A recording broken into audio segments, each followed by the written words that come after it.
that your father is the most valuable person in your life. Irrespective of who he is, with all of his flaws and all of his mistakes, he is your father.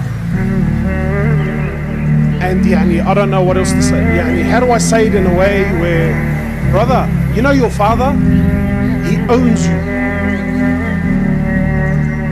You know your father, he owns you. You know what he owns you means? He owns you. He owns your clothes. He owns your shoes. He owns your money. You know your money? If your father, I'm not encouraging fathers, I'm just giving you.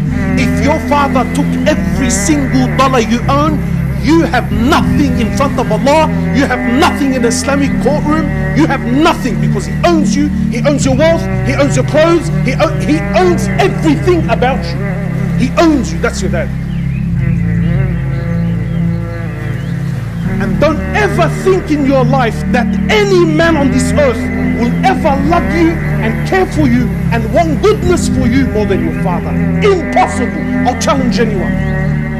Wallah, the kaf, if your father slapped you with all his heart, the kaf from your father is more beloved, should be more beloved and dearer to you than 1,000 hugs from the boys on the street, from 1,000 hugs from your wife, from 1,000 hugs from your children, because that kaf that comes from your dad, you know exactly where it came from. Whereas those hugs on the streets and those hugs that come from your wife and those hugs that come from wallah, you don't know what price you're going to pay behind those hugs and those smiles.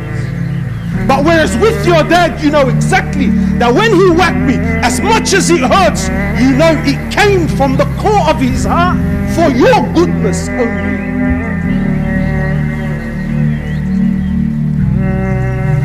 Our fathers are deeply flawed. No one is perfect. Sometimes your understanding of deen is 10 times better than his. But he's your dad and he owns you. Wallah, the shoe that your father wears, the shoe that he wears, you should put it and wear it on your head like a crown. Not because of the value of the shoe, may Allah raise you all in ranks, but of the value of the one that wears it. It's your dad. And it is unbelievably selfish that a young man comes and says to me, but why can't I do what I want? Wallah, brother, I got news for you. You, my brother, and you, my sister, you didn't fall from the sky.